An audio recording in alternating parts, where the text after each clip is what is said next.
Bonjour à tous et bienvenue. On se retrouve une nouvelle fois pour un webinaire sur un sujet sur les troubles de l'attention avec ou sans hyperactivité. Alors, un sujet un petit peu particulier puisque il faudrait être concerné peut-être ou avoir des doutes pour s'intéresser au sujet. Donc, on est heureux de vous retrouver aujourd'hui. Moi, je suis Élise Alphonse, j'ai en charge la communication à la CCMO. Et puis, je vais faire office d'animatrice le temps de cette conférence. On accueille aujourd'hui Sébastien Serlet. Donc, Sébastien, Bonjour. vous êtes psychologue Oui, spécialisé en neuropsychologie. Vous pouvez peut-être nous dire quelques mots sur vous pour qu'on puisse oui. comprendre quel est votre métier. Bonjour à tous. Oui, alors oui, effectivement, je suis bien psychologue spécialisé en psychologie, donc j'ai la double casquette, même si ma spécialité, c'est vraiment les troubles neurologiques. C'est-à-dire que dans mon travail, j'essaye de comprendre à travers le comportement des enfants ou des adultes, hein, ça dépend dans quel domaine on est, est-ce qu'il existe ou pas des difficultés neurologiques qui pourraient être réparer, travailler d'une façon ou d'une autre, ou accompagner pour pouvoir justement essayer d'avoir un développement classique. Et donc j'interviens majoritairement tout ce qui est autour du trouble de l'attention, de toutes les difficultés intellectuelles, cognitives qu'on peut avoir chez les enfants. Et moi, ma grande spécialité, c'est l'usage du numérique, soit dans le soin, soit aussi, pourquoi pas, dans les questionnements sur les écrans, les choses comme ça. Et on verra que ça aura aussi surtout son importance dans les troubles de l'attention. Euh, voilà. Vous intervenez principalement où? Alors moi, j'interviens dans le nord de la France et en Belgique, parce que j'ai mon cabinet libéral en Belgique et j'interviens également dans un hôpital référence du coup en pédiatrie sur Villeneuve-d'Ascq. Donc voilà. Mais j'ai un réseau assez large qui permet, en cas de besoin, d'intervenir. D'accord. Donc, avant qu'on démarre, si vous avez des questions, si les personnes ont des questions, je les invite à passer par le chat. Moi, je serai là pour les regarder, les sélectionner et les poser à Sébastien. Euh, et puis, on va démarrer tout de suite. Alors, bon, moi, j'ai une première question. TDAH, c'est quand même un mot assez, un acronyme assez barbare. Donc, vous pouvez nous en dire un peu plus? Oui, alors donc TDAH, qu'on pourrait même raccourcir par TDA si on veut se faciliter la vie, c'est ce qu'on va appeler un trouble déficitaire de l'attention. Et donc le H va simplement dire si on est avec ou sans hyperactivité, dans la mesure où en fait on ne va pas faire de différence entre un TDAH avec hyperactivité ou sans hyperactivité dans le diagnostic, puisque finalement ça va plus être au niveau de la prise en charge. Mais ce qu'il faut retenir surtout, c'est que le TDAH est, alors, autre acronyme, un TND. Il rentre dans la catégorie des TND, des troubles neurodéveloppementaux. Donc dans cette catégorie, on va retrouver les troubles spécifiques de l'autisme, les TSA, ou ce qu'on appelait avant troubles spécifiques des apprentissages, donc les troubles 10. Tous ces, et il y en a d'autres encore, tout cela font partie d'une grande catégorie qu'on va appeler troubles neurodéveloppemental, donc sur des choses qui apparaissent dans certains cas avant la naissance, ou en tout cas qui émergent petit à petit au fur et à mesure du développement. C'est pour ça que du coup, ce sont souvent des pathologies qu'on retrouve et qu'on diagnostique beaucoup chez l'enfant, parce que ce sont des périodes critiques de développement. Et tous ces troubles vont affecter la capacité d'une personne, donc le trouble de l'attention en tout cas majoritairement, à se concentrer, à contrôler ses impulsions et ou réguler son niveau d'activité. Et ça commence généralement dans l'enfance et ça persiste aussi à l'âge adulte. Généralement, on va diagnostiquer vers 6 ans, mais on peut le faire aussi plus tardivement chez les adultes. Aujourd'hui, on a de plus en plus d'adultes qui étaient les enfants d'avant, mais on n'avait pas ces parcours de soins aussi développés ou telle connaissance sur le TDAH. Et on se retrouve aujourd'hui avec des adultes qui font leur diagnostic de manière tardive, etc. Alors, petite Oui. question intéressante. HPI, est-ce que ça fait partie Des de... TND, non, parce que en fait, le HPI, donc le haut potentiel intellectuel, n'est pas catégorisé comme étant un trouble. Alors, D'accord. il va arriver avec des difficultés émotionnelles, sociales, etc. Je ne dis pas que ça peut ne pas poser de problème dans le quotidien, mais ça ne rentre pas dans la catégorie des TND. Maintenant, il n'est pas impossible d'avoir une comorbidité, donc une association de pathologies. On peut être HPI, TDAH, HPI, TSA, etc. Donc là, oui, effectivement, ça rentrera dans les TND, mais plutôt par l'autre pathologie qui est à côté, plutôt que vraiment par le HPI. HPI, c'est vraiment un cas à part dans la nomenclature. D'accord. Donc, alors, c'est toujours difficile d'imaginer vraiment quels sont les symptômes, à quoi ça ressemble, etc. Alors, j'ai une toute petite vidéo, je vais vraiment vous mettre un petit extrait pour que vous puissiez un petit peu voir, peut-être parfois Et voilà. reconnaître le comportement de vos enfants. Ça ne voudra pas dire qu'ils le sont, ça voudra dire que peut-être qu'on peut commencer à se poser des questions. Et donc ici, on va découvrir Bastien, un enfant de 12 ans, je crois. Je sais Et plus Bastien. son âge, Ça, mais- c'est celle de Jules. Aurélie, 42 ans, s'apprête à faire dîner ses enfants. Bastien, 3 ans, Candice, 18 mois, Tu vas attendre Jules? et Jules, 8 ans, Voilà, qui Jules, 8 manque ans. encore à l'appel. Allez, attention. Stop, stop. Attends, arrête, chérie. À l'étage, Mathieu le père tente de canaliser son aîné. Parce que là, on va attendre longtemps. Alors, un enfant qui bouge quand on doit le changer, etc., ça peut arriver, c'est normal, etc. Quand c'est quotidien, très fréquent, et qu'effectivement, on doit presque chambouler l'organisation familiale pour pouvoir s'en occuper, là, effectivement, ça peut commencer à devenir problématique. D'accord? Tiens. Jules, 8 ans, a été diagnostiqué hyperactif Très bien. Ok, l'eau. et souffre de troubles de l'attention. Il est passé où ton haut? Des troubles qui touchent environ 400 000 enfants en France. On est dans le contrôle total parce qu'on sait qu'on n'a pas trop le droit à l'erreur dans ce genre de moment. Donc, sinon, on peut avoir une très bonne crise. Donc, on va aller manger et ensuite aller en direction des lits pour pouvoir finir ce fameux tunnel vers 20h30. Le tunnel, ouais, il est hyper important. C'est le moment où l'enfant doit faire beaucoup de choses. Il y a les devoirs, il y a s'habiller, se laver, aller manger et après redescendre pour pouvoir aller se coucher. Donc, oui, effectivement, ça fait partie des choses. Donc là, on est sur une hyperactivité qui est quand même relativement contrôlée, en tout cas, puisqu'on a un parent en one-to-one, mais voilà, ça peut être d'autres symptômes qui peuvent apparaître. Donc là, j'en parle un tout petit peu. Alors, on a des classifications, on utilise le DSM, donc c'est le manuel du diagnostic des troubles mentaux. Alors, le TDAH rentre dans la grosse catégorie des troubles mentaux, troubles mentaux et cognitifs peut-être. Sinon, on a l'impression que c'est forcément quelque chose où on est un peu fou. Pas du tout. Il existe donc différentes formes d'inattention prédominante. On va plutôt être dans une inattention constante, pas faire attention aux détails, à être souvent un peu dans la lune, comme on dit, à faire parfois des étourderies, des erreurs, etc. On va avoir la forme d'hyperactivité ou d'impulsivité. Donc là, ça va plutôt être des enfants ou des adultes qui vont parler sans réfléchir, qui vont couper la parole parce qu'ils ont quelque chose à dire maintenant, d'être vraiment assez maladroits parce qu'ils vont trop vite, de ne pas agencer correctement les choses. Ça va aller dans tous les sens. Voilà, mais moi je dis toujours qu'il existe autant d'enfants TDAH que de formes de TDAH. Euh, nos enfants ne rentreront jamais dans une case précise, ça débordera toujours un petit peu. Mais voilà. Et après, ce qu'il faut surtout faire attention, c'est au niveau des comorbidités. Donc, c'est les troubles qui vont être associés. On peut avoir très souvent aussi un top trouble de l'opposition avec ou sans provocation. Donc, c'est des enfants qui vont toujours être un peu dans la réponse, dans la provocation avec l'adulte, avec ses parents ses enseignants, etc. On peut avoir parfois aussi un trouble 10 ou qu'on va appeler aussi parfois multi-10 parce que des difficultés attentionnelles qui apparaissent dès 6 ans au moment où on doit maîtriser la lecture, l'écriture, le calcul, etc. Forcément, ça va avoir un impact sur les capacités à bien écrire, à bien lire, à bien coordonner ses pensées, sa cognition. Et très souvent, j'entends TDAH multi-10. Alors, plutôt, majoritairement, souvent, c'est TDAH qui crée quelque chose qui ressemble à un multi-10. Sinon, c'est vraiment pas de chance. Si on a tous les troubles 10 et en plus TDAH, statistiquement, ça n'arrive ça Si on n'arrive a pas. un parent qui était qui souffrait d'un TDAH, La question de est-ce que l'hérédité exactement? ou cause environnementale. Alors, les deux, en fait. Maintenant, c'est pas quelque chose qu'on va retrouver forcément au niveau génétique.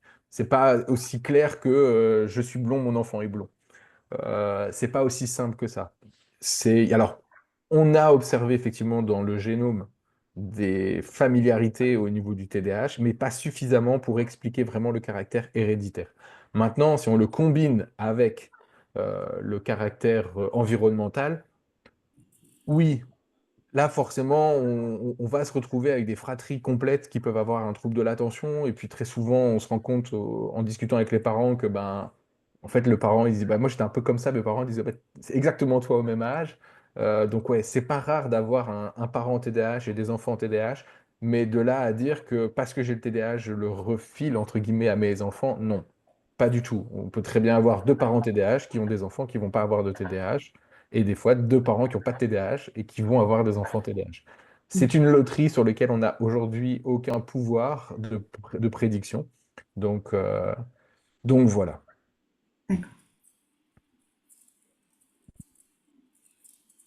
Alors oui, donc on peut aussi avoir chez les enfants des troubles qu'on va associer à des troubles psychiatriques, des anxiétés, des troubles des conduites aussi, conduite alimentaire, conduite à risque de consommation, etc.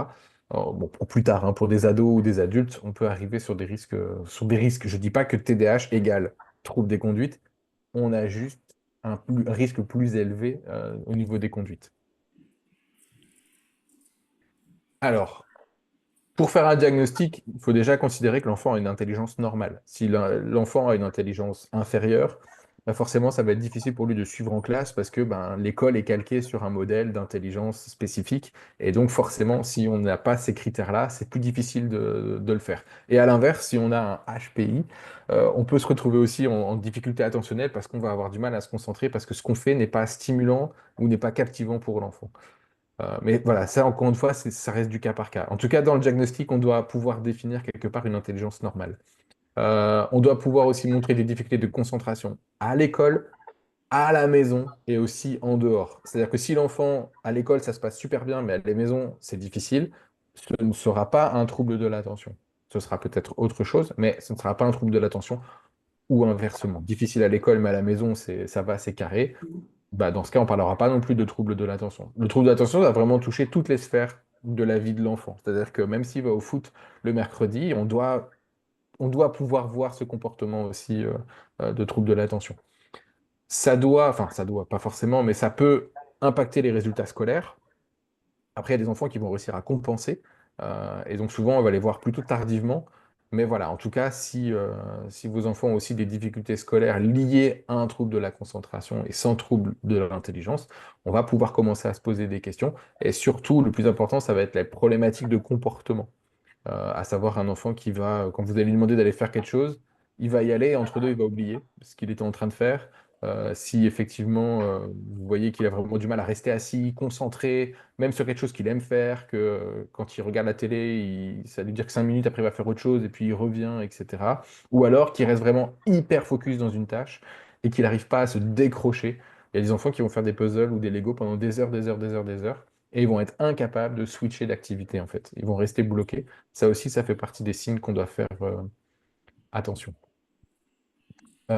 Pour le diagnostic, alors en France, depuis quelques années maintenant, et c'est là-dessus qu'il faut vraiment être vigilant en tant que parent, on a aujourd'hui les PCO, donc c'est les parcours, plateformes de coordination et d'orientation spécialisées dans les TND. Donc maintenant, on a tout regroupé pour que ce soit plus facile. Ça permet pour tout ce qui est suspicion de troubles neurodéveloppement pour les enfants de moins de 12 ans. Donc il faut que ce soit adressé par un médecin que l'enfant ait moins de 12 ans, forcément, et qui présente un écart de développement inhabituel qui peut laisser suspecter un trouble du développement, soit retard en langage, en écriture, en lecture, en comportement, en capacité de concentration ou en capacité sociale pour les troubles spécifiques de l'autisme, enfin, troubles du spectre autistique, pardon.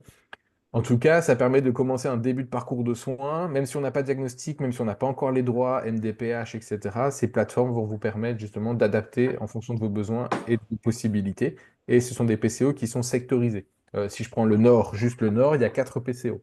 Une PCO pour le Dunkerquois, une PCO pour le Hainaut, une PCO pour la métropole lilloise et encore une quatrième, je ne sais plus, désolé pour mes compatriotes de ce coin-là. Mais voilà, donc si vous êtes dans le Vaucluse, si vous êtes en région parisienne, etc., vous avez une PCO qui est reliée à un secteur. Il suffit simplement de chercher PCO de votre secteur et puis vous rentrez en coordination et c'est eux qui vont vous envoyer vers les bons médecins, vers les bons professionnels. Voilà, je dis toujours, c'est un peu ouais, c'est l'aiguillage ferroviaire. On vous met sur les rails, laissez-vous guider. Vous êtes moins dans l'errance, en fait, diagnostic ou des professionnels, parce qu'il y en a qui vont aller voir 20 000 professionnels et jamais, et jamais le bon. Et du coup, ben, ils recommencent. Justement, on avait une question à ce sujet-là. Est-ce que c'est détectable lors d'un bilan orthophonique? Alors, tout va dépendre de ce qu'on va appeler détectable. Il n'existe pas de test de trouble de l'attention. Maintenant, un orthophoniste peut très bien suspecter un trouble de l'attention et de se dire, bah tiens, je trouve que quand même l'enfant, il a des capacités verbales, de compréhension, etc. Mais il y a comme un effet plafond dans le sens où il y a quelque chose qui fait qu'il n'arrive pas à débloquer la situation. Et l'orthophoniste, par habitude, peut pouvoir dire, ben, on suspecte quand même peut-être un petit trouble de l'attention, parce que ben, il va le voir régulièrement, il va le voir dans une tâche vraiment très, très carrée, sans distracteur, hein. Il n'y a pas d'autres enfants autour, il est vraiment concentré. Et si à ce moment-là, on voit qu'effectivement, il y a des difficultés, voilà. Mais il n'est pas habilité à poser un diagnostic, il n'est pas habilité non plus à faire une orientation spécifique. Mais on peut l'écouter. Et lors d'un bilan avec un alors, lors d'un bilan psychométrique. Psychométrique. Alors, ça, c'est effectivement ce qu'on fait, nous, en neuropsycho, des bilans psychométriques. Ça va être exactement la même chose. Sauf que nous, on va. Alors, je vais plutôt parler de mon cas parce qu'on ne va pas forcément tous travailler de la même façon. Moi, quand j'utilise un bilan psychométrique, c'est pas tant pour le résultat à la fin, parce que chaque enfant va être différent, c'est plutôt pour son comportement lors de la performance. Le test psychométrique, c'est quelque chose qui est très carré. C'est-à-dire qu'il y a un début, un milieu, une fin, on contrôle le temps, on contrôle les distracteurs, les stimulus, etc. Et ça nous permet de voir, dans une tâche donnée qui recrute certaines fonctions attentionnelles, cognitives ou exécutives, mettre l'enfant en situation et de voir comment il a accès à ses ressources. Ça nous permettra de voir si ben, l'enfant, c'est difficile en double tâche, si c'est difficile sur la durée, si c'est difficile quand il y a beaucoup de distracteurs ou quand il n'y en a pas du tout. Ça nous permettra vraiment de dresser vraiment ce que j'appelais au début un profil attentionnel. Voilà, ça ne fera pas office de diagnostic, mais ça nous permettra d'avoir vraiment ce côté, OK, quel est le type de TDAH potentiel qu'on peut avoir devant soi et du coup, quels sont les aménagements raisonnables à mettre en place pour les familles, pour l'école surtout, grâce à ce genre de bilan.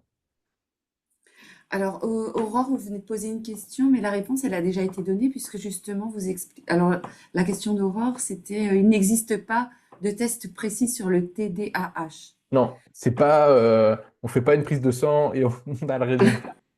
On fait un Mais, vrai faux. Non, il n'y a pas un test précis. Maintenant, il y a tout un parcours diagnostique. En fait, c'est ce qu'on appelle un diagnostic clinique, c'est-à-dire que c'est en fonction des échanges qu'on a et des retours de comportement qu'on va pouvoir définir un profil. Et après, il n'y a que le médecin qui va pouvoir poser le diagnostic final. Alors, c'est pas n'importe quel médecin non plus.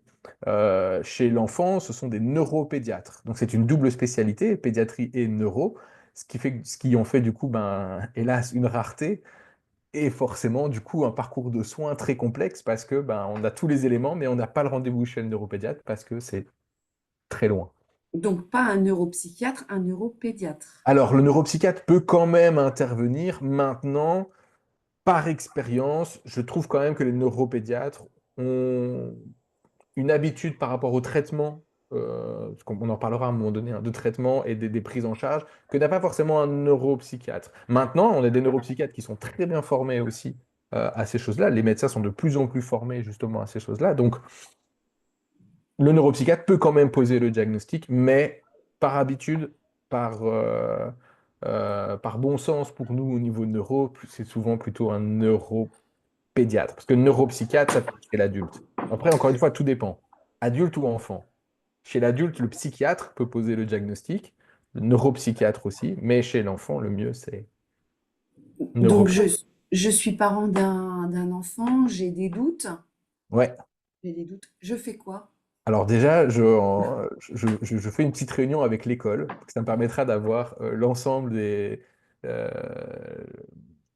enfin, toutes les personnes qui s'occupent de l'enfant et vraiment essayer de voir un peu comment il agit, comment il se comporte au quotidien dans les différentes sphères. Et après, effectivement, ben, je peux peut-être commencer à en parler à mon médecin traitant ou à mon pédiatre en fonction de l'âge de l'enfant, qui permettra peut-être lui de mieux m'orienter. Et après, dans ce cas, si vraiment on commence à se dire, bon, ça vaudrait quand même le coup de faire, de- Les d'aller plus investigations. loin, c'est ça. Là, dans ce cas, on peut commencer à rentrer dans la PCO.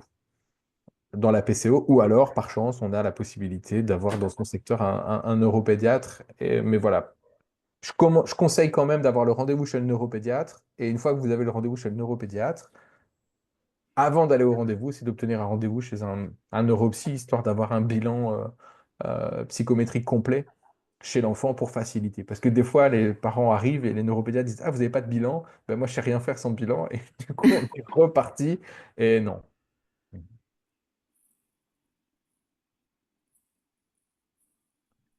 Je vois qu'il y a plein de questions. Ouais. Oui, mais enfin, je vous Alors, bah, du coup, entre voilà, deux, ça oui. tombe Oui, bien. oui. Oui, oui, oui. C'était sur le parcours, identification des symptômes, consultation chez un neuropsychologue ou psychologue spécialisé. Après, encore une fois, voilà, si l'enfant est déjà suivi par des orthophonistes, des psychomotriciens, etc., eux ne feront pas de bilan précis, mais pourront commencer à apporter aussi euh, de l'eau au moulin pour que justement, donc effectivement, pour répondre à Alexandre, c'est l'association des avis des différents professionnels qui va aider le neuropédiatre à poser le diagnostic. Parce que voilà, et là, ce neuropédiatre n'a pas le temps de voir l'enfant pendant des jours et des heures. Et donc, du coup, il doit se faire son avis uniquement sur un entretien assez rapide. Alors, pas tous, hein. Il y en a qui ont plus de temps que d'autres, ça dépend des endroits. D'avoir un peu plus de temps de pouvoir poser justement le diagnostic, de s'entretenir un peu plus. Et s'il a la possibilité d'avoir des avis d'autres professionnels qui ont vu l'enfant plus longtemps, plus fréquemment et sur une durée plus longue, ben lui, forcément, ça va affirmer son diagnostic et ça va surtout l'affiner sur savoir, ah, Mathieu, bah oui, ok, TDAH, mais avec ou sans hyperactivité, qu'est-ce qu'on met en place? Est-ce qu'on se pose la question du traitement ou plutôt d'autres possibilités? Pour répondre alors à Oui. Cassandra, euh, Cassandra qui, il a du mal à rester concentré, à rester en place. Et c'est également la même chose à la maison. Est-il possible qu'elle soit TDAH? Alors, j'ai envie de Non. dire, bah oui et non, parce Oui. que c'est pas uniquement sur ces deux questions-là qu'on va réussir à poser un diagnostic. Il y a tout un, voilà, on s'aide de beaucoup de questionnaires. Ce sont des entretiens qui sont très structurés, qui permettent vraiment de poser la question sur le sommeil, l'appétit, la mise au devoir, etc. Puis ça veut dire quoi? Ne pas être concentré et rester à sa place. Est-ce que, effectivement, comme je disais au tout début, est-ce que peut-être qu'il s'ennuie en classe parce que c'est trop difficile ou trop facile? Voilà, sur ces deux questions-là, c'est difficile de dire oui, non, parce que sinon, si juste là-dessus, tous les enfants sont TDAH au final. Mais après, oui, ça peut valoir le coup, mais Ah, question sur les psychologues scolaires. oui. Alors, encore une fois, nous, c'est pareil. Nous, en tant que psychologue ou neuropsychologue, on n'est pas habilité à poser un diagnostic. Maintenant, si un psychologue scolaire qui est bien sensibilisé à ça, qui connaît bien cette pathologie-là, et qui, au travers des évaluations qu'il fait avec l'enfant, peut déceler des troubles et puis surtout lui rassembler l'école et la maison, il n'y a pas de raison que ce soit pas lui qui envoie chez un neuropédiatre un enfant. Donc, non, non, passer par un psychologue externe ou neuropsychologue externe, c'est pas obligatoire. Si vous avez bien sûr euh, un psychologue scolaire qui trouve qu'il y a des signes, etc., oui, vous pouvez aller plus loin dans les consultations. Maintenant, est-ce que ça vaudrait le coup d'aller voir un neuropsy parce que c'est quand même coûteux et que c'est pas remboursé dans beaucoup de cas? Voilà, ça c'est encore une autre question. Mhm.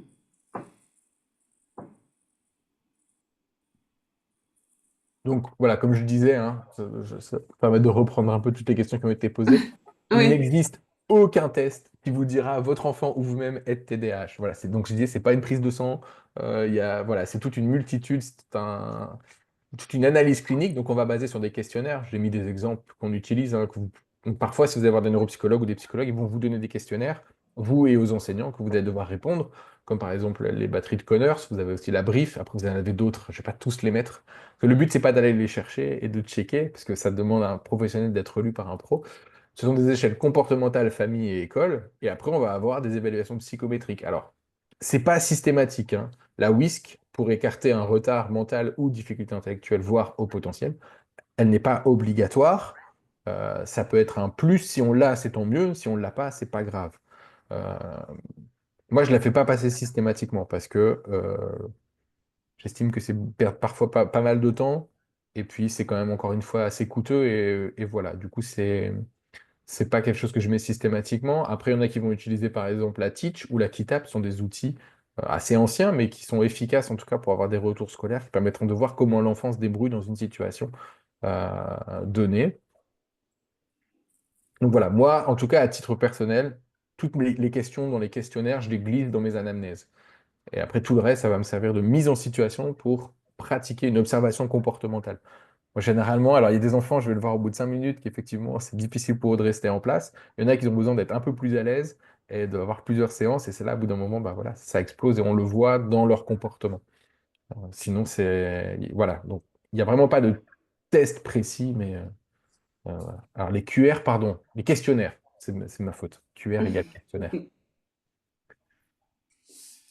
Du coup, je vais pouvoir répondre en même temps. À partir de quel âge faut-il commencer à faire le test? Alors, généralement, on conseille 6 ans. Alors, pourquoi 6 ans? Bah, parce que déjà, tous les outils qu'on a vont être adaptés et normés pour des tranches d'âge de 6 à 12 ans, généralement. On n'a pas de test, enfin, on n'a pas aujourd'hui de test très puissant avant 6 ans.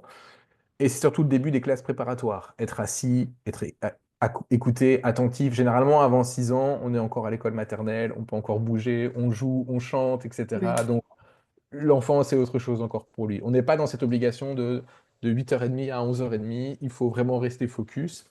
Euh, et on va demander à l'enfant d'apprendre, de faire des devoirs, retourner à la maison. C'est la première fois aussi pour les enfants. On est moins dans le ludique scolaire, même si on essaye de plus en plus de le mettre en place, donc ça c'est chouette. Et du coup, on peut avoir cette première apparition des premiers symptômes. Lecture, écriture et comportement de rester assis en place. C'est aussi parce qu'il y a la maturité du système attentionnel et exécutif chez l'enfant, c'est le début, et donc c'est ce qui va lui permettre de mettre en place une meilleure régulation. Alors ça a déjà commencé avant, et à partir de 6 ans, on commence vraiment à être dans cette amélioration du système de concentration. C'est pour ça aussi qu'on rentre en CP à vers 6 ans, 7 ans, parce qu'on est au début vraiment de cette maturation, et donc c'est ça qui va être intéressant. Et donc c'est là qu'on va vraiment voir les premiers symptômes. Des fois, on va les voir plus tard, ou encore plus tard, mais c'est très rare d'avoir des diagnostics très tôt, ou alors c'est vraiment sur des TDAH très, très, très, très, très sévères. Du coup, ça, j'en ai déjà parlé. Donc, le compte-rendu du neuropsy ne fait donc pas office de diagnostic. Vous ne pouvez pas aller à l'école avec un compte-rendu du neuropsychologue et dire, vous avez vu, le neuropsychologue dit qu'il est TDAH. Alors, on ne va jamais dire qu'il l'est, on dira souvent qu'il semble, qu'il a des traits. Et donc, voilà, c'est vraiment une aide plutôt pour le médecin, neuropédiatre, par exemple. Donc, c'est l'occasion surtout pour l'école de parler d'aménagement. C'est ça qui va être vraiment intéressant. Des aménagements qu'on va appeler dits raisonnables, c'est-à-dire que le but, c'est pas de chambouler entièrement l'organisation scolaire et de la classe, mais d'essayer d'aider les enseignants à mettre en place des petits trucs sans que ça leur demande une surcharge de travail, parce que sinon, c'est pas de leur faute, je comprends, hein, ils vont avoir plus de mal à le mettre en place. Euh, et on va essayer d'introduire ça au niveau des écoles. Donc, vous avez maintenant aussi les PAP, donc plan d'accompagnement personnalisé, les PAI, plan d'accompagnement individualisé, les GEVASCO. Et aussi après au niveau des PCO et de la MDPH pour les aides pour le brevet, le bac pour plus tard, etc. Vraiment des aménagements raisonnables qui doivent être validés par les enseignants, par les équipes éducatives et familiales. On va aussi proposer des aménagements pour les familles. Moi, c'est ce que je conseille le plus. Et ça va surtout être l'occasion de tester les méthodes de soutien pour l'enfant à l'école et à la maison. C'est-à-dire que si on arrive à mettre en place des nouvelles pratiques éducatives ou de soutien à la parentalité et que ça a un effet chez l'enfant, eh ben, on va continuer là-dessus. Et c'est ce qui va aussi confirmer notre diagnostic. Parce que parfois, ce qui confirme notre diagnostic, c'est si la prise en charge elle est efficace ou pas. Donc ça va être un énorme travail pour les parents et souvent ils mettent en place beaucoup de choses au début, il faut les tenir, c'est ça le plus difficile, et ne pas craquer entre guillemets à un moment donné quand ça devient difficile. Alors chez l'adulte, alors c'est pas forcément quelque chose que moi je vois souvent, parce que je suis en pédiatrie, donc forcément je vois moins d'adultes en diagnostic, mais en tout cas ce qui est sûr, c'est que ça... Alors chez l'adulte, ce qu'il faut faire, c'est revoir l'apparition des symptômes étant enfant. Si l'enfant avait déjà des difficultés scolaires, on peut retrouver les bulletins de notes, ou en tout cas les retours des parents. Oui, oui, quand tu étais petit, tu étais comme ça, etc. Oui, c'était vrai que c'était difficile, j'étais souvent convoqué par la maîtresse, etc. Au niveau de la famille, c'était difficile. Bref, on va vraiment avoir tout un... En décalage, en fait. Ce qu'on aurait dû poser comme question il y a 20 ans, on va avoir les réponses que 20 ans plus tard. Et donc, on va pouvoir se dire, tiens, il y avait quand même quelque chose étant enfant. Et chez l'adulte, ça va se marquer surtout par des inattentions, mais persistantes de ne pas réussir à rester concentré sur une tâche longue, une réunion, lire, faire des tâches ménagères, etc. Tendance à commencer plusieurs choses sans les terminer, procrastiner de manière mais très chronique. Voilà, procrastiner une fois son ménage, Bon, on l'a tous fait, on n'est pas pour autant TDAH. Par contre, procrastiner constamment, constamment, constamment, et ne pas faire les choses qu'on doit faire, ou vraiment être tout le temps, tout le temps, tout le temps dernière minute, c'est un petit peu plus compliqué. Impulsivité, on va avoir parfois des paroles impulsives, on va interrompre, on va parler sans réfléchir. Mais ça va être de manière fréquente, tout le temps. Et on va avoir une hyperactivité, alors elle est souvent moins visible qu'à l'enfance, on va avoir une agitation plutôt intérieure, la sensation d'être survolté, d'être tout le temps d'être dans le contrôle, dans le maintien, et parfois des difficultés à se détendre parce qu'il faut toujours faire quelque chose, il faut toujours rester active, active, active. Après, il y aura d'autres manifestations fréquentes, fatigabilité mentale. En fait, le cerveau, il ne s'arrête jamais, on est constamment en train de penser à tout. Estime de soi qui va souvent être basse, difficultés professionnelles, manque d'organisation, oubli, conflit, instabilité de carrière, des gens qui vont au bout d'un an dire ah, c'est bon, j'ai fait le tour, je change de boulot, ah, au bout d'un an, ah, j'ai refait le tour, je change de boulot. Ça peut faire partie des signes. Difficultés relationnelles, conflits qui sont dus à l'impulsivité, l'inattention ou la mauvaise gestion émotionnelle. Donc, tout ce qui va être charge de travail, enfin charge mentale au sein des familles, des couples, va aussi risque d'être un petit peu différente. On va avoir aussi difficulté du sommeil, des ruminations mentales, on est constamment en train de penser, on ne s'arrête jamais. Et comorbidités fréquentes, ça va être anxiété, dépression, risque d'addiction, et troubles du comportement alimentaire, ça peut arriver également. Euh, Après tout ce qui va être traitement, parce que voilà, on a fait le diagnostic, c'est bien. Et du coup, maintenant, il faut se poser la question, OK, j'en fais quoi? Qu'est-ce que je fais après? Donc, le TDAH, en tout cas, ça nécessite une intervention thérapeutique uniquement lorsqu'il existe une souffrance chez l'enfant et un retentissement dans sa vie quotidienne. Ça m'arrive des fois de recevoir des familles qui me disent, bah non, nous à la maison, ça va, à l'école, il s'en sort bien. Ben, OK, on continue comme ça. Mais au moins, on sait que s'il y a des choses à mettre en place, tout est prêt. Donc là, je me suis basé sur les recommandations de la Haute Autorité de Santé. Donc c'est ce qui aujourd'hui est le plus recommandé et c'est ce qui est validé scientifiquement. Donc l'intervention non médicamenteuse, elle est primordiale. Alors tout le monde ne sera pas forcément d'accord avec cette affirmation, mais en tout cas la HAS dit que la non médicamenteuse, elle est primordiale. Elle comprend différentes mesures psychologiques, éducatives et sociales. Ce qui veut dire qu'avant de passer à la question d'un traitement, quand ce n'est pas nécessaire ou urgent, on peut d'abord commencer par une approche non médicamenteuse. Donc, on va avoir des interventions comme de la psychoéducation, former et informer le patient et son entourage, ses enseignants, etc., à son trouble. C'est quoi le TDAH? C'est quoi ton TDAH?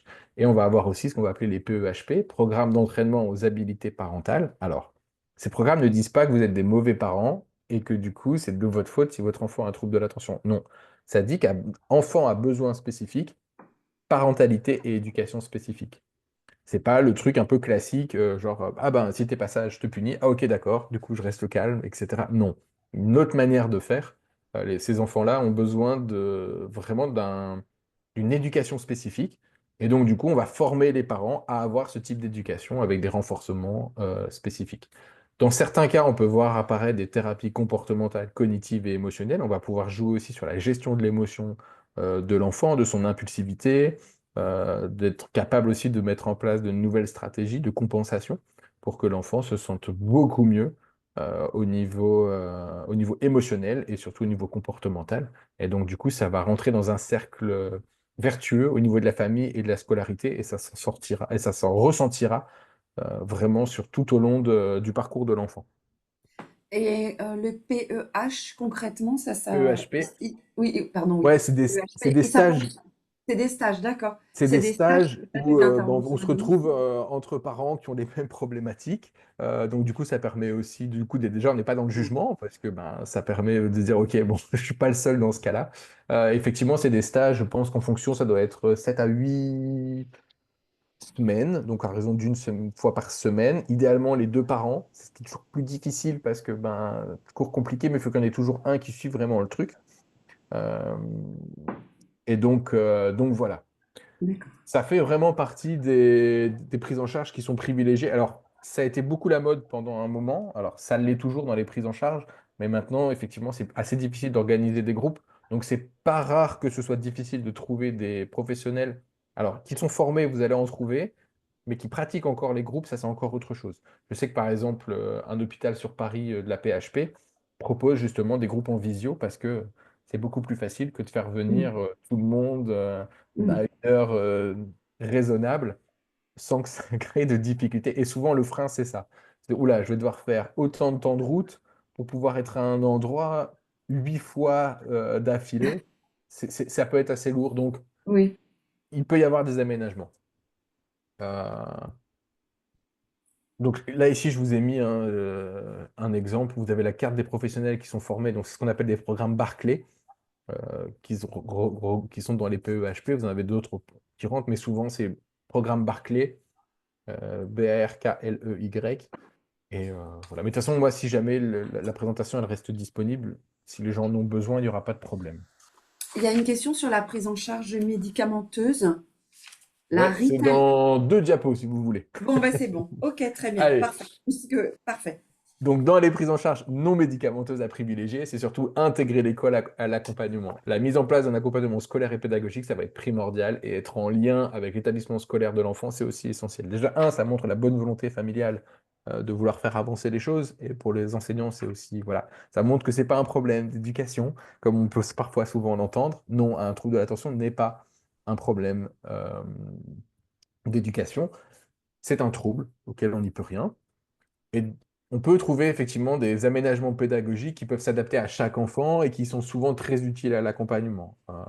Moi, je sais que quand on met en place des aménagements, ça permet vraiment d'aller mieux. Alors, même si ça ne dure pas forcément toujours dans le temps, ça permet en tout cas de montrer qu'il y a des améliorations, que des choses sont possibles et ça peut être vraiment, vraiment pas mal. Alors, en priorité, ça va être toujours valoriser l'enfant et de ne pas toujours être dans cette, comment dire, cette réprimande presque journalière et de parfois oublier que quand il fait quelque chose de bien, il ne faut pas non plus oublier de le souligner, parce que sinon l'enfant il va comprendre que même s'il fait quelque chose de bien, ça n'ira pas au final.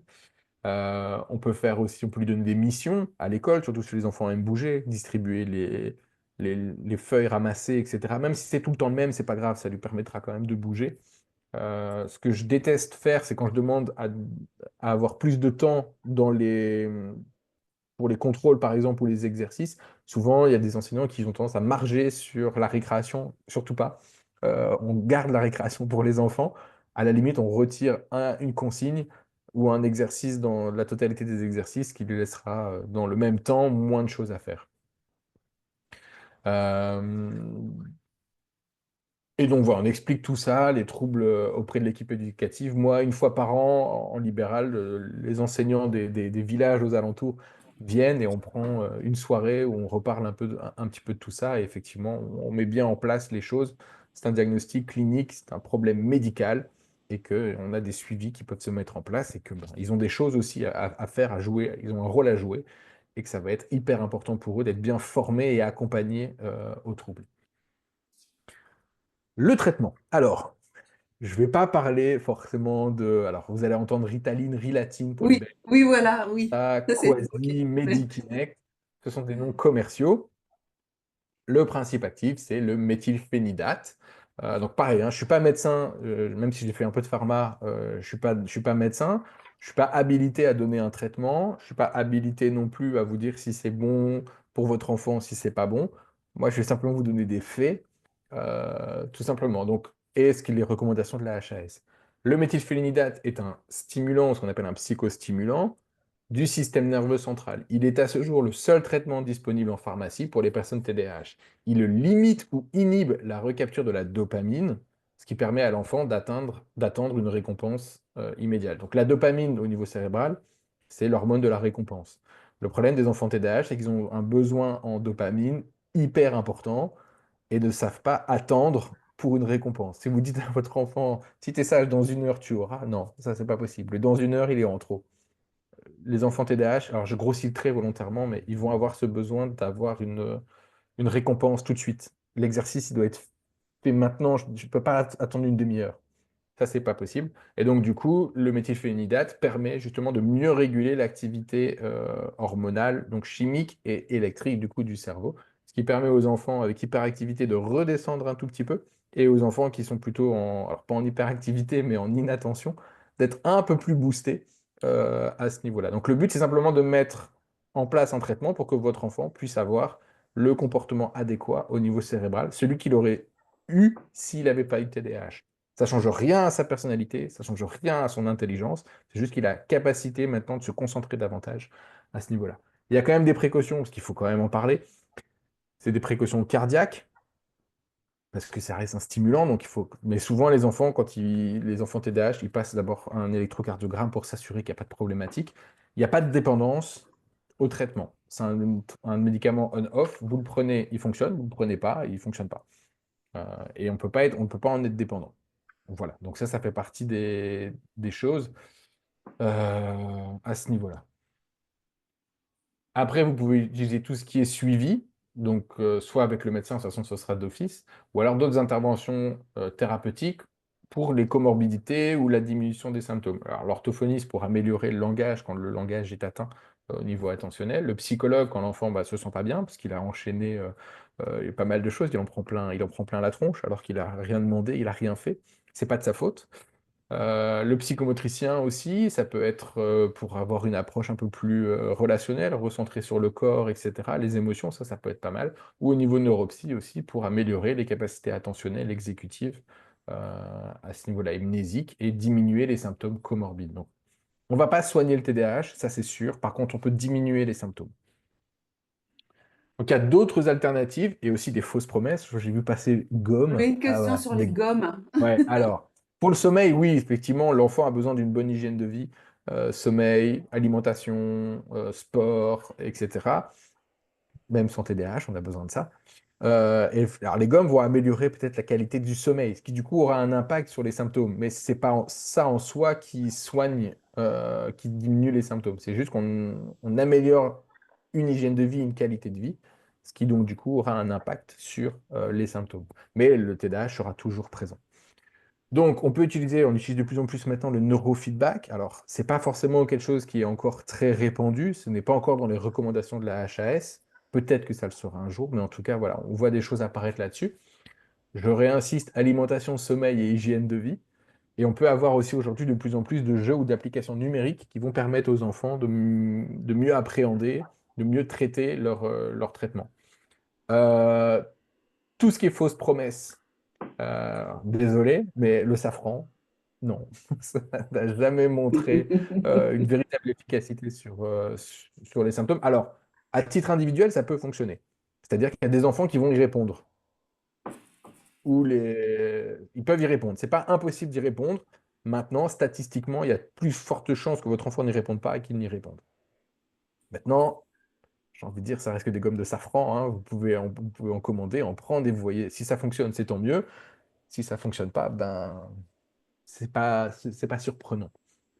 Et on a de plus en plus aujourd'hui de bilans pharmacogénétiques, donc à se poser la question au niveau génétique et peut-être avec des compléments alimentaires, des choses comme ça. Il peut exister dans certains cas euh, des manques, des anémies, on est en manque de fer, en manque de vitamines, en manque de soleil, alors pas en ce moment, donc profitons-en. Et donc on va effectivement avoir des effets sur le sommeil, etc. Mais en soi, ça veut dire que c'est pas un vrai TDAH. Si c'est juste un manque de vitamines ou un manque de sommeil, etc. Donc voilà, ça peut valoir le coup parfois de faire des petits bilans sanguins quand même aux enfants pour checker que tout est bon au niveau vitamines, au niveau des hormones, etc. pour pouvoir avoir vraiment ce genre de choses à ce niveau-là. Donc, ça va surtout, donc chaque enfant, je disais, et c'est spécifique, ça va dépendre de chaque cas. Il y a des enfants pour qui on aura besoin d'un contrôle des écrans, d'autres non. Il y a besoin pour certains cas de temps tampon. C'est-à-dire qu'après l'école, on ne se peut pas tout de suite à mettre des devoirs. Il va peut-être falloir bouger un petit peu. Mise en place de routines, ça c'est vraiment quelque chose qui doit être fait au niveau de toutes les familles dès qu'on a un trouble de l'attention. Les routines, les to-do list, une liste de choses à faire dans un certain ordre pour que l'enfant ne soit jamais surpris par quelque chose de nouveau, qu'il sache déjà ce qui va se passer. Valoriser l'enfant le plus possible, les renforçateurs, c'est ce qu'il y a de mieux. Faire pratiquer des activités sportives, ludiques, peu importe, même si c'est difficile, même si ça demande une organisation, il faut que l'enfant bouge, il faut que l'enfant se sente normal et comme les autres. Et s'il a envie de faire une activité, il la fait. Et on entrecoupe les activités qui demandent de la concentration, comme le devoir, la lecture, etc. Et on essaie plutôt de faire par morceaux, plutôt que de se dire, allez, je prends 1 heure et on y va à fond pendant 1 heure. Non, ça va être contre-productif pour ces enfants-là. Il vaut mieux plutôt faire 3 ou 4 fois 15 minutes qu'une fois 20 minutes. On peut utiliser des jeux adaptés. Donc, tous les jeux de société sont bons, ça demande de la concentration, etc. Favoriser les jeux de coopération, court dans un premier temps. Le Monopoly, très souvent, ça marche pas trop. Il y a trop d'attentes, c'est trop long de jouer au Monopoly, il y a trop de frustration. Plutôt des jeux très courts, Bazar Bizarre, Coloradic, le Jenga, le Double, ça va assez vite. Le Uno, les enfants, ils adorent ce genre de choses. Et petit à petit, on passera sur des choses intéressantes. Mais voilà, pour l'aider à se concentrer, on essaie de tenir de plus en plus longtemps. Donc, c'est des approches qu'on a beaucoup en neuropsycho, c'est-à-dire essayer de commencer par des jeux, des sessions de 3-4 minutes, puis après on passe à 5, 6, 7, 8, 9, 10, et etc., etc. Les jeux vidéo, tout ce qui se répète sans cesse, qu'on peut le faire plusieurs parties en temps défini, c'est pas bon. Euh, on n'utilise pas non plus les écrans comme renforçateur. On ne dit pas, ah, si t'es sage, alors tu pourras regarder ou jouer. Non. Alors tous les jeux comme Rocket League, Mario Kart ou les FIFA, c'est des jeux en fait où les enfants ou les ados vont faire une partie en 5 minutes et vont pouvoir refaire la même chose 5 minutes après et ainsi de suite. En fait, ça s'arrête jamais. Et du coup, si vous avez fait le lien avec la dopamine, vous comprenez que ben, le renforçateur, la récompense, il l'a de manière trop immédiate. Un Zelda, un jeu comme Zelda, par exemple, bah, ça va prendre des heures et des heures avant d'obtenir la récompense ultime. Donc, il vaut mieux plutôt favoriser ce genre de jeu, même si forcément, ils ont moins envie d'y aller, parce que c'est... Voilà. Donc, ça fait partie, moi, aujourd'hui, des choses que j'interroge beaucoup euh, par rapport à ça. Et quand je mets en place des jeux, c'est des jeux qui vont me donner de la concentration de plus en plus longue sur le long terme. Donc, pour conclure, comme ça, je pourrais répondre à toutes les questions qui sont arrivées. Le TDAH, c'est un diagnostic clinique qui est posé par un médecin à l'aide d'une investigation complète, scolaire, familiale, par des professionnels formés. Un traitement est possible à la condition que les aménagements qu'on met en place, donc j'ai dû parler des coussins, etc., de tous ces aménagements-là, et que les prises en charge ne se suffisent pas à elles seules. C'est-à-dire que même avec prise en charge, même avec aménagement, c'est difficile. Là, dans ce cas, effectivement, il faudra peut-être passer à quelque chose de plus radical avec le traitement. Je le répète, et c'est hyper important, je crois que quelqu'un m'avait dit un peu merci, ce n'est pas un problème de cadre ou d'éducation ou d'enfants mal élevés. C'est-à-dire que les troubles de l'attention, vous allez les avoir dans toutes les catégories socio-professionnelles, dans tous les types d'éducation, même les éducations type Montessori, les éducations positives ou à l'ancienne réprimande, etc. Voilà, moi j'ai des parents qui m'ont dit, mais je suis quasiment persuadé que même si je mettais une claque, ça ne marcherait pas. Non, c'est pas un problème d'éducation. Vous n'y êtes pour rien en tant que parent. Vous pouvez aider à faire en sorte que ça aille mieux, mais en soi, ce n'est pas votre éducation qui pose problème. Les parents ne sont pas responsables de ce trouble au même titre qu'un trouble 10 ou autre. Même au niveau génétique, vous n'avez pas à porter la responsabilité de l'apparition du trouble. Voilà, c'est une loterie. J'ai envie de dire, la faute à pas de chance, d'une certaine façon, mais ça voudrait donc dire que c'est pas de chance d'avoir un enfant TDAH. C'est difficile, mais on peut avoir des super bons moments et on peut vivre avec ça et on peut avoir une carrière, on peut s'épanouir avec un trouble de l'attention à condition d'être bien accompagné dès le début. Et donc, je vous ai mis toute une panoplie de livres si vous voulez aller plus loin. Alors, j'ai vraiment choisi ceux qui me semblent être le plus pertinents. Euh, Si vous posez vraiment des questions, si votre enfant est TDAH, vous pouvez lire le livre de Sébastien Horard. De manière générale, vous pouvez le suivre sur les réseaux sociaux. C'est pour moi aujourd'hui la meilleure personne à suivre à ce niveau-là. Souvent, on me dit que ce titre est assez parlant, attachant, adorable, mais parfois insupportable. Donc ça, c'est une collègue parisienne, Géraldine Maigret, qui a écrit ce bouquin aussi. Elle est spécialisée dans les troubles de l'opposition.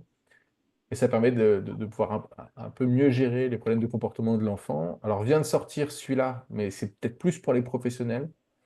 C'est assez large sur le neurodéveloppementaux. Petit guide illustré du TDAH, il est très utilisé. Si vous voulez chez l'adulte, je vous ai mis le médecin Pascal Decoster, qui est médecin de chez moi, qui est belge. Docteur Annick Vincent aussi, Mon cerveau a besoin de lunettes, et qui vient de sortir Mon cerveau a besoin de focus, pour aider les enfants à se concentrer. Une petite boîte à outils pour vous en tant que parent. Et ici, un jeu de cette famille. Alors là, ici, c'est à faire avec des professionnels que j'ai découvert il n'y a pas longtemps, qui est vraiment chouette, qui permet justement de comprendre un peu les symptômes et de bien se positionner au cœur de la famille à ce niveau-là. Voilà. Merci Sébastien. Alors, j'invite les participants à poser leurs questions dans le chat, si vous en avez. Moi, j'ai rebalayé la plupart des questions qui ont été posées au cours de votre intervention. Je vous les ai posées ou vous avez apporté les réponses. Donc, on va pas forcément revenir dessus. J'avais juste une question. Est-ce que, c'était Cassandra, pour un adulte, est-ce que ça peut provenir d'un traumatisme à l'enfance? Alors, mes collègues psychanalystes ne seront pas forcément d'accord avec moi. Non. S'il y a quelque chose qui crée une symptomatologie proche d'un trouble de l'attention suite à un traumatisme de l'enfant, c'est un problème d'ordre plutôt psychiatrique et pas d'ordre neurodéveloppemental. Vraiment neurodéveloppemental, c'est-à-dire que vous avez beau avoir la meilleure enfance du monde ou alors une enfance chaotique avec plein de traumatismes, dans les deux cas, la finalité sera la même.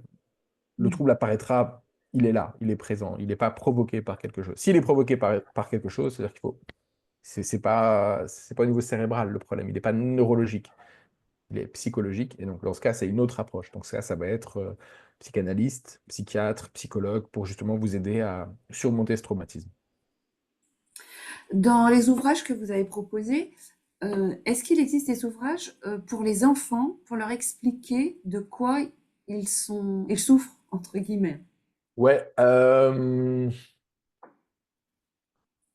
Alors, souvent, c'est des ouvrages qui sont quand même fort orientés pour que les parents comprennent et aident, et plutôt des ouvrages pour aider les parents. Maintenant, ce jeu-là, c'est un jeu de cette famille, ça permettrait de comprendre, ça permettrait aux enfants de bien comprendre.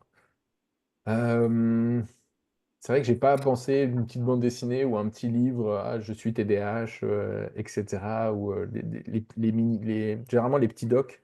Il doit en avoir, hein, il doit en avoir, mais là de tête, j'en ai pas. Parce que généralement les psychoéducations, moi je les fais avec les familles et avec les enfants présents et on en discute à ce moment-là. Euh, Ça me permet de mieux contrôler, entre guillemets, ce qui est, ce qui est dit et ce qui est écrit. Parce que voilà, si je conseille des livres, c'est que je les ai lus. Donc tout cela, je les ai eus au moins une fois dans mes mains et j'ai pu regarder. Euh, Même celui-là, j'ai eu le temps de le finir ce week-end, donc je me suis permis de le mettre aujourd'hui. Donc voilà, après, il y a beaucoup de choses. Sur les réseaux sociaux aussi, on a de plus en plus de personnes qui font des choses super chouettes.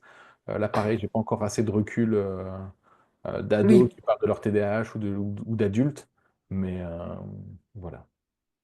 la personne à suivre. Alors, la personne à suivre sur les réseaux sociaux, c'est Géraldine Maigret. Oui, c'est ça. Alors, Voilà, ici, Géraldine Maigret et Sébastien Rare.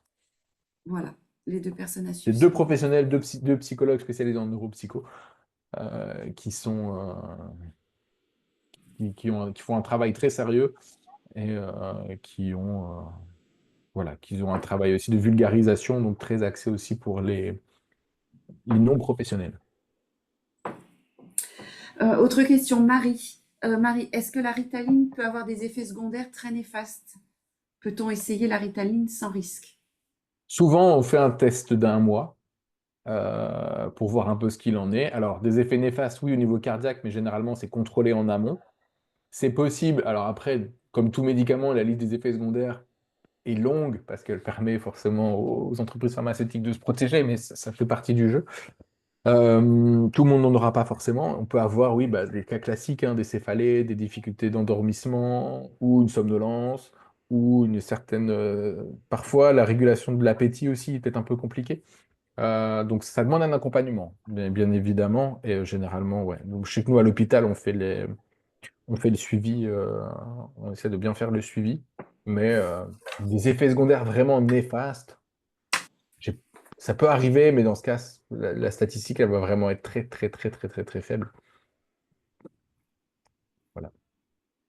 Alors, Aurore, alors c'est une question pour la CCMO. En effet, la CCMO organise des rendez-vous dans ses agences et notamment avec Sébastien. Oui, Il reste des places disponibles à Creil et Amiens. Donc, toutes les infos sont sur le site de la CCMO. Alors, il ne s'agit pas de diagnostic, non, mais il s'agit de détermination du profil. C'est c'est bien ça, ça. Sébastien? En fait, je Voilà. vais surtout prendre un premier temps d'échange avec les familles pour voir un peu, et l'enfant, et voir un peu ce qu'il en est, comment ça se passe à la maison, à l'école, etc. Me permettra déjà d'avoir un peu une idée, savoir pour mieux vous orienter, savoir si ça vaut le coup d'aller plus loin ou pas. Et pour certains, je peux peut-être aussi faire des profils attentionnels et cognitifs, si vraiment j'estime que ouais, le doute est raisonnable et que derrière, après, ben, permettrait peut-être de mettre des aménagements raisonnables pour l'école, sans problème. Et alors, quand Aurore, vous posez la question sur les réponses au formulaire. J'ai pas la réponse à vous donner aujourd'hui. C'est en cours de traitement dans nos services et vous serez informé pour la confirmation des rendez-vous très prochainement. Oui, parce que je crois que je commence à recevoir les nombres. Donc, à mon avis, ça ne Oui, serait oui, oui, c'est en cours. Oui, ça devrait arriver. Mais c'est vrai que les places sont limitées. Oui, ça Les prend du rendez-vous temps. durent. Voilà, c'est des rendez-vous Je qui peux pas durent le quand faire même en cinq assez longtemps. minutes, et là, c'est pas possible. Voilà. Et Donc, c'est pas pour ça que c'est pas pour ça que j'ai fait ce métier. donc, vous aurez une réponse très prochainement de notre côté. Donc, j'invite les autres personnes à poser leurs questions puisqu'il est 12h57 et dans 3 minutes, on va clore ce rendez-vous. Donc, n'hésitez pas à poser vos questions. Alors, Marie, Marie et la Ritaline. La Ritaline est prescrite pour la dyslexie sans TDAH. Je vois pas pourquoi elle serait prescrite euh, pour une dyslexie. Maintenant, c'est pas impossible que la dyslexie, elle ait une origine attentionnelle. Ça arrive, hein. On a des cas, on a dans la nomenclature aujourd'hui des dyslexies d'ordre neurovisuel, des dyslexies d'ordre phonologique. Donc là, c'est vraiment l'orthophoniste qui va travailler, et des dyslexies d'ordre attentionnel, où effectivement la Ritaline va agir, mais parce que c'est pas une, pour moi, c'est pas une dyslexie, c'est que du coup, si ça fonctionne, c'est que c'est pas une dyslexie, c'est un TDAH. Je vois pas d'autres explications, en fait. D'accord. Écoutez, a priori, on n'a plus d'autres questions. Vous avez répondu à l'ensemble de celles qui étaient posées précédemment. Ouais. Donc, on va Je clore remonte un ce peu les rendez-vous. questions, mais normalement, c'est bon. Oui, tout ce On qui est va bien. accessoires de concentration, tout ça, les coussins, Oui, les ce que vous fidgets. avez dit, oui. Ouais, ça marche bien. Après, alors, ils font du super boulot, mais souvent, c'est un peu cher parce que c'est estampillé un peu pâteau. Prenez la même coûte sur Amazon. Désolé pour Optoy, je suis désolé de ne pas dire ça. Mais ouais, non, les coussins, les élastiques, les trucs, etc. pour vous. Ouais, ça peut aider. Maintenant, c'est pas ça qui améliorera tout, mais ça peut faire partie des choses où, en fait, dans les aménagements raisonnables, on permet aux enfants de venir justement avec ce genre de choses. Et c'est pas rare. Même moi, en consultation, j'en vois, hein, qui sont là avec leur fidget à s'occuper. Comme ça, il y a une activité motrice qui existe, et pendant ce temps-là, ils peuvent se focus sur autre chose. Est-ce qu'ils ont un intérêt, les fidget toys? Bah, encore une fois, ça va dépendre de l'enfant. Oui, ça va marcher un certain temps. Euh, voilà.